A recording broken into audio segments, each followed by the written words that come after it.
it goes a little something like this. Hit it.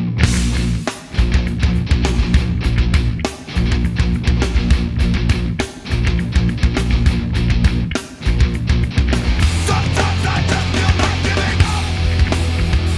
And I'm only human, I can only take some life. Help me without losing ground. Please lift my mind, save me from the pain.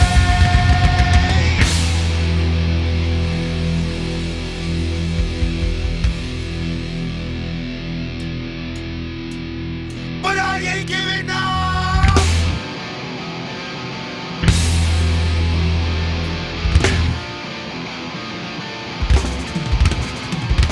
Fragments of a reality.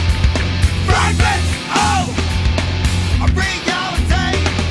Fragments of a reality. Fragments of a reality. Boom. I think Fahrenheit 4.1 is incredible, man. I mean, totally different from any other mindset of what people thought hardcore was. It wasn't like the old Youth Crew straight edge style, and it wasn't metal. I'm just happy that they didn't rob me. Fahrenheit's music was blazing. That's what it meant to me, blazing. Straight blazing like that, yo. These guys were fucking tight, and when they weren't tight, they were still tight.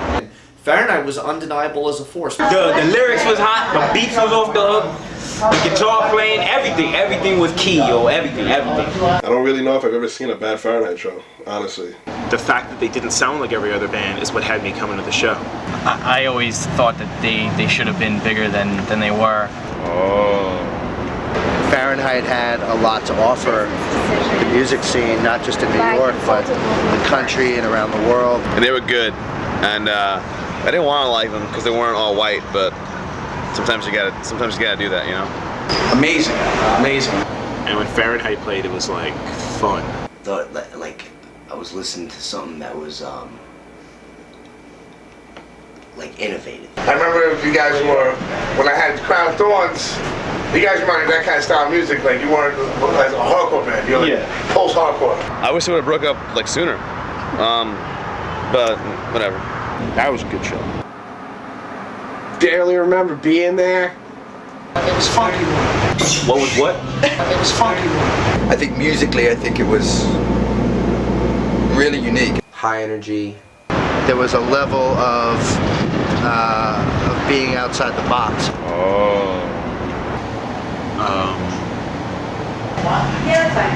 Next question.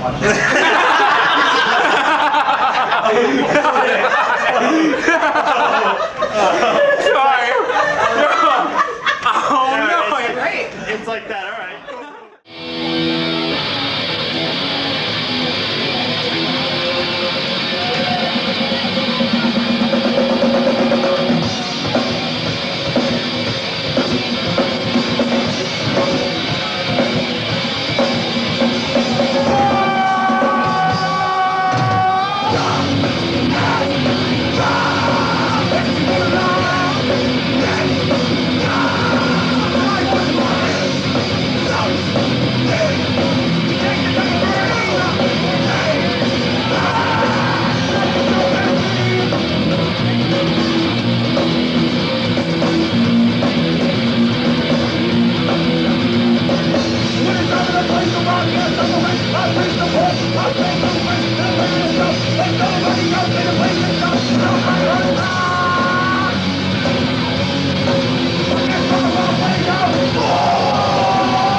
And it goes a little something like this. Hit it. I had a band back then called Without a Cause, and it was me and the blackest white motherfucker I've seen in my life, yo. High and stupid. What the fuck? It's Lenny!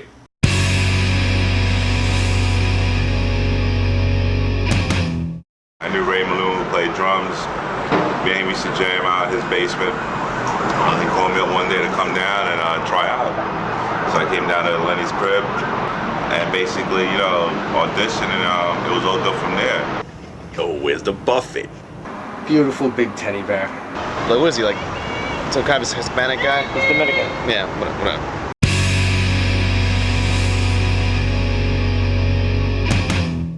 I was friends with Frank. I was back from college, so he was just kind of like, dude, do you want to try out? But I never wanted to be in a band anyway, so I basically just said, you know, maybe you guys should just go try and find another singer. If you don't come up with anything in about 2 weeks, then, you know, come back and talk to me. 2 weeks goes by and Frank comes back and goes, well, we don't have a singer, you want to try out? So one day I went down to Fast Lanes in Brooklyn and tried out, and there was no real ever like, yo, you're in the band. It was just kind of like, you know, come back to rehearsal next week. The Dominican Wonder. Dancing around, shaking his behind. Nigga Mando.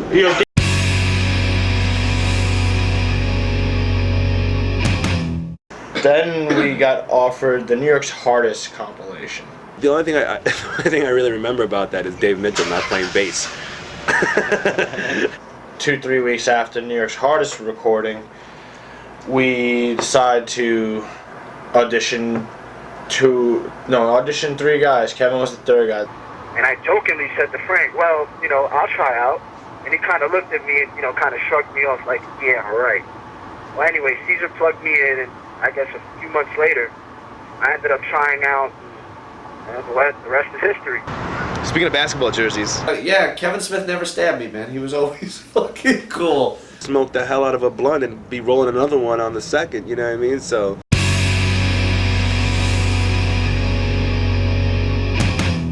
When Ray came and joined the band, I mean, that was it. That was that cemented it. Yeah, Ray Green, that's me. Bull Shark extraordinaire. Bull Shark, drummer, and driving this car. I'm trying to get with this girl that's walking across the street. Ray was trying to be a ladies' man everywhere he went. Ray used to hit on me, and he was like 30 years older than me at the time. Because Ray was more like, you know, hitting on the 15-year-olds and shit. He was just like, hey, how you doing, ladies? I'm Ray, and I'm sensitive. I play drums, and I smoke cigarettes. I'm not a ladies' man. I'm a musician.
In the beginning, to be quite honest with you, people really gave us a hard time. A lot of people weren't really hearing us.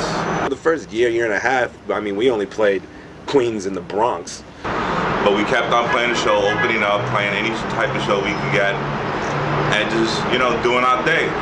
People were not feeling it, dude. Everybody was just kind of like, you know, I don't know. I guess they probably thought that we weren't really, I don't know, part of the whole school of bands. I really don't know what the mentality was, but I know that we had the same 10, 15 people coming to our shows for like a year and a half, and no one was feeling us or talking about us.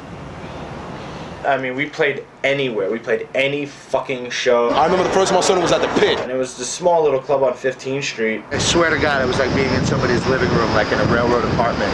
And Fahrenheit played, and they always had a following, and these kids would come to everything that they did, every show. And so the usual cast of characters was at this show? How can I say it? I mean, it was mind blowing. I killed people in the pit. You know, I hit Caesar. I hit his girlfriend at the time. It was lovely. But ever since then, I haven't been the same since, man. Fucking Fahrenheit fucking my life up. I heard about them through a bunch of friends who liked them, and I heard that 2-song demo, and I hated it. Well, yeah, the demo was the first kind of thing into being Fahrenheit, because when we started doing New York's Hardest, I think we were still Without a Cause for a second, and then we changed the name because we did New York's Hardest first. I always want to do a really good looking demo, you know, so we figured we want to give people the best product out there, you know, and we came up with this piece of shit. I don't know, I just thought the demo was a good opportunity for us to just kind of show who we were, because I think everybody who knew of the band before knew of Without a Cause, but they weren't, you know what I mean? We made 1,500 of these, and, you know, I mean, we put work into it. It's not like a lot of work, you know, this crap on shelf printing, glossy bullshit. Oh God, still has my phone number in it. We just made sure that everybody got one. Every show we played, we had them. The demo really did its job, because at the time we were hoping that the New York's Hardest would come out in a timely fashion, which it didn't. It came out about 6 or 7 months late. So the demo actually came out first, even though that the New York's Hardest was technically our first recording as Fahrenheit. Yo, let's see if we can get a nice little circle slam. Yo, check it out. Old days. I was in here for the first song when this band first started. There was more heads getting live then. There's a lot more people in the room. Let's see some action out there. Yo, this is our last song. Let's make it count. Head walking, head walking. Get your money's worth on, Rebel. Thanks, Brett. Big up to SFC. We got shirts on sale in the back. Yo, be seen outside of the club in your cool Fahrenheit shirt after this show.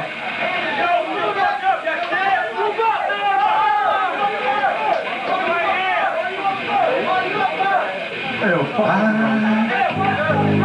don't know. Why are we on first? Seems to be the popular question out here. If you want to find the answer to that question, ask Tyler. He should be up at the front. Ask the management. No, if you want to know why they're on first, why don't you go off and make them know why they should have been on like third or first? This song is called No More Promises. Let's get real. Everybody come up and go fucking nuts. I dare you.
SFT, I mean, when I've known Kev, I met Kev through like Jeff Marlowe, who was like the original guitar player for Without a Cause. I mean, if you're an old school fan and You know who Jeff Morlis is? Good job. You win jack shit, but good job. Kevin Gill's a good guy. SFT Records at that time was a label me and my girlfriend Barbara were doing here in the U.S. And Udo was running the European arm, the German office, if you will. At the end of the day, like, nobody was really knocking at our door to put out our record. And Kevin, even in the beginning, thought we were fucking crap. But at the time, I was just kind of like, eh. And I don't know what happened, though, but he just... They ended up making me an offer I couldn't refuse as far as putting out their record. And we ended up doing it. Remember the day that we recorded, we were all deathly ill. It was cold. That's all I remember. Recording an EP was great. We got to work with a guy named Daniel Wise. They went to a really state-of-the-art studio and did their recording there, which I think shows in the finished product. It was a learning experience, you know. We actually had someone recording that didn't do this exact type of music, was doing this music at the time he did us, but he had other influences, and he helped shape the band, basically, tie us up, make us hear what we were actually playing. It was all positive. Obviously, I have no regrets. They did a brilliant fucking record. When Fahrenheit got the EP out and people could take music home with them and actually know the songs and be able to get a little deeper with what they were doing, I think it was a huge plus for the band. You kiddies have seen this thing, you know. Yep. They don't print these no more, so don't ask me. I don't know where you can get them. Fuck off.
it seemed like things fell into place, and around that same time, I hooked up with Vaughn Lewis.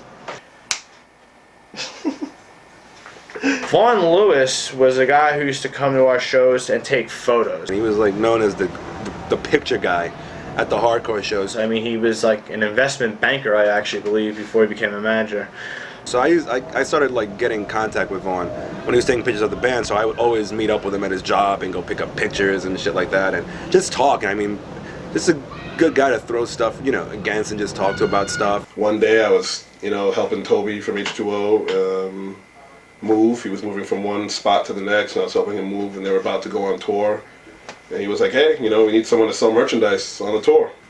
Went there as their merch guy and came back as H2O's manager. You know, I was going on the road with them and managing them and selling merch and tour managing. It was kind of a crazy time. And at the time I was like, shit, dude, like, you know, this guy's mad fucking cool. And now he's managing bands.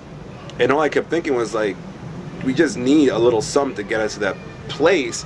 And as he kept doing it more and more, I just, he was the only name that would come up, really, when it came time to even entertaining the thought of having a manager. I just got into my head one day, like, wow, I think I'm pretty decent at this. I can probably do this, and maybe the time now is to stay home and not be on the road and set up an office and actually try to manage bands. And at that point, I mean, Fahrenheit was like an obvious for me. And the second stage after everything happened was responsible for really getting us to that next place and you know, having, you know, giving us the opportunity to play in front of a ton of people, because he was working with bands that, you know, drew an audience. So we got the opportunity to, you know, play in front of their people. So, I mean, it was definitely the, you know, the best thing that happened to us at that time. Vaughn Lewis, Kenny, strong manager, Tim Boer, all those guys, Trevor, all those guys were great. And, you know, I gotta give him much credit. He put up with a lot of shit. Vaughn was pretty wasted, and I was going pretty fast on the highway. Armando was sitting behind him, and Vaughn decides to roll up the window and throw up, and you know what happens when you're going fast in the car. The whole thing ended up on Armando's face. And Vaughn Lewis for throwing up all over me last week. Getting so drunk that he can't even fucking see, and he threw up all over my jacket and fucked up all my skills. And that's Vaughn right there. So if you see him and he's staggering, get away from him. Because he'll fuck up your clothes too, and then you'll have to get them washed and pay for it. Genesis chapter whatever. I've given you all the seed-bearing plants and herbs to use. Drugs. Drugs? Oh, the drugs. Drugs. Lots of drugs. Drugs. Drugs. Crack. Yeah. Those guys need to stop smoking crack. Yeah. Oh man, Drugs, weed. Them niggas can smoke weed, man. Drugs. There's some weed smoking fools. Get a little bump. The whole drugs thing. Bunch of weed smoking motherfuckers. It was fucking retarded. Drugs are bad. don't do drugs. Don't do drugs. Back to drugs. Drugs. Drugs, man. Drug use. Drug consumption. Weed connoisseurs. Drugs are good. Drugs? What do you want to know about drugs, huh? A lot of weed smoking. A lot of blunts. A lot of drinking. Some guy named Ricky was always hanging around. A lot of blunts. Little Ricky. I don't know. I just think always be like, fucking Ricky's coming. Ricky's on his way. Ricky's here. And I'd be like, where the fuck is Ricky? You know what Ricky is, motherfucker. You know what Ricky is. You shouldn't even be asking me that question. You know what Ricky is. I think we all know what Ricky is, man. Yo, all them niggas are drug addicts. All of them. I don't give a fuck. I don't exclude none of them. I done did all kind of drugs with each and every one of them. So you can take that as a motherfucking thing. Fahrenheit did it all high. Is my mom gonna see this? We got our first tour, I remember, in '97. It all kind of melded into like one huge show in one huge time. I mean, it's a blur. Honestly, it's a blur. '98 was just another busy year of just playing, trying to write songs, but at the same time you're trying to keep your set tight. Toured with H2O and VOD, which are like two of the main bands we did like a lot of stuff with. Here's a great one. All right. We actually, on the way to California, we broke down in Kansas. I got a shot glass. Lenny one night we were hanging out, right? We broke down right in front of a truck This is stop. in Ohio, if you're talking No, about this is Kansas. This is Salina, Kansas. This is the garbage can store. So it's in me- Ohio. Shut the fuck up. It's in Ohio. No, They have a Kansas, lot we of broke down No, in it was Kansas. in Ohio. It was in Cleveland. No, we I guess it was. Dude, we broke down in Kansas, dude. It was not when I when you when when you passed out in the Ohio. Bro. Ohio. I swear to God, it was in Ohio. Dude, it's Kansas. On our way to Cleveland. And the town is called Salina, and we broke down in Salina, whatever. So we played, these tours of the Midwest, playing these like nice sized venues every day and having a good time, losing a lot of money. And not because we're not making money, because stupidly we're playing CeeLo.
At the time we had a bunch of set songs, so right after we got off tour we spent a week with Davide, who was the original bass player for Orange Nine, so it was like we're all like happy to work with him and Ian Love. Any of you guys who are in the scene long enough know who Ian Love is, just a phenomenal guitar player. He played second guitar in Burn. He also played in like Engine, and he also Rival Schools, to name a few. And spent about a week at Davide's recording in this really cold basement off of Ludlow, and we came out with this thing, which is basically a Japanese version of Thought of It with 5 extra songs. They wound up selling it in the U.S. at their shows and everything, but it wasn't really released here.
kids.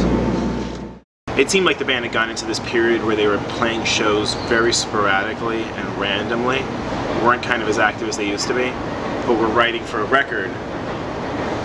Yet that seemed to go on for a while. We had signed to a publishing deal through Zomba, which basically is a publishing company that owns Jive Records. We hooked up and I did a publishing deal with the band so that there would be some money to record an album.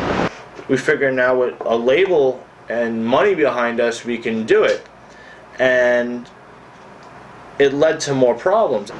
I mean, the development deal, which is what we did, we didn't really sign to a label, is basically just gave us the flexibility to record and do our thing without being locked into a label, which was awesome. Zomba brought up a lot of other opportunities, but it brought on a lot of headaches also. To speak honestly, I think we kind of lost sight of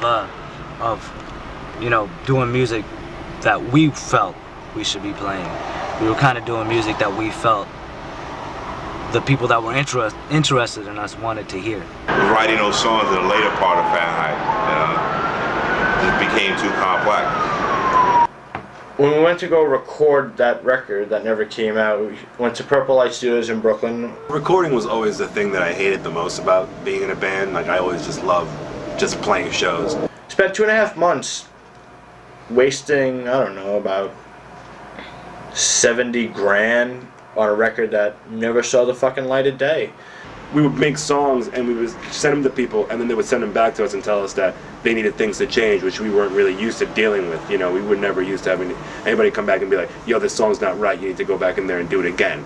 And I don't think we were, I think maybe a little ego involved on our part, and I don't think we could really handle that to a certain degree. Because now it was like, oh, we gotta do this, and it was like, it didn't become fun anymore. It took a long time because when you have a budget that's big and the guy wants to make sure everything is perfect, you can literally spend 3 or 4 days just working on a drum part at times. It seemed like it was just out of control. The recording part just got really tedious. Everyone had their issues, I had my issues, and those problems that were outside, we brought them inside.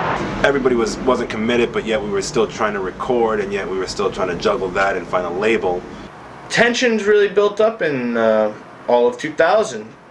All of 2000 was pretty rough because at this point we thought the record wasn't coming out, and we started hearing rumblings of, well, what we're gonna do is we're gonna shop it, but we might record it again. And I'm like, again? Just spent 2.5 months. I mean, anyone who's been in the studio for a long time knows that 2.5 months just will drive you up the fucking wall. It's like, it got to the point where it just got overly ridiculous. We were just trying to get label interest. A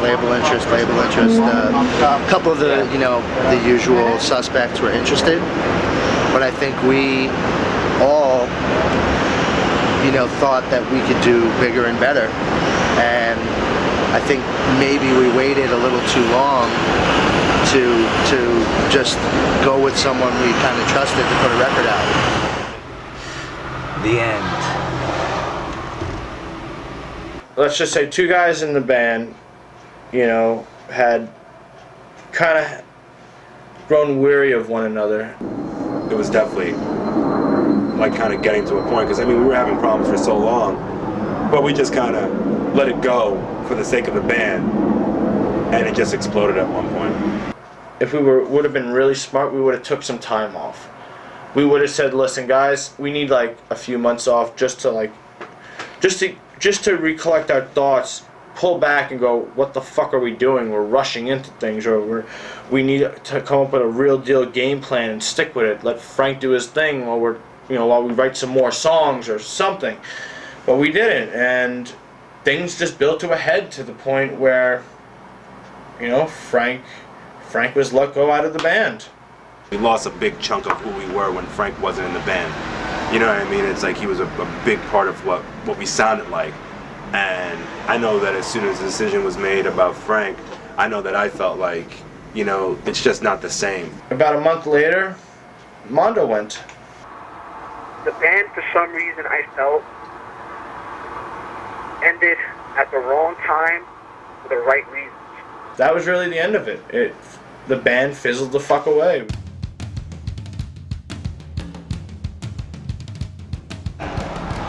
And all the times that we had, good and bad, they were gone. You know, and there wouldn't be any more. But yeah, I was disappointed in how things turned out. But yeah, after that happened, I mean, it was shocking. I didn't speak to Frank for about 3 or 4 months after his whole thing went down. Ray, I didn't speak to for almost a year. Mondo, about 4 years. Me and Kev, I was always here. You know, I couldn't get rid of the guy. I mean, he'd come over and he'd fucking eat my food and he'd sleep on the floor and smoke my weed and, you know, he would do his thing and go away. I guess looking back on it now, you know, I guess at that point it had to happen. With Armando, that was weird because I guess we were boys, you know, we grew up together and all that. And at that time I had my daughter and it was kind of released. And I don't know, I just did my own thing. You know, I concentrated on my family. I didn't speak to him for a while. So the rest of the guys like Lenny and Kevin, like almost a year after the fact we started speaking. Armando was a little later, you know. He's my brother, you know. We really don't see each other as much, but you know, when we meet up, you know, it's like that's your homeboy, you know. And things happen. These are guys that I shared like a large portion of my life with. Nothing can ever truly ever stay the same. It has to evolve in order for it to grow. When we left, it still felt like there was something that we had to do, you know, together, all of us together, even though we were all doing our own different things separately. It was weird because for a long time I thought I would never, ever play a show again with Fahrenheit just because of the way everything ended, and there was just a lot of miscommunication and people just weren't talking to each other, so nobody really knew how everybody was feeling. You just heard from other people if anybody ever ran into anybody. Yeah, the idea for the reunion came around more or less.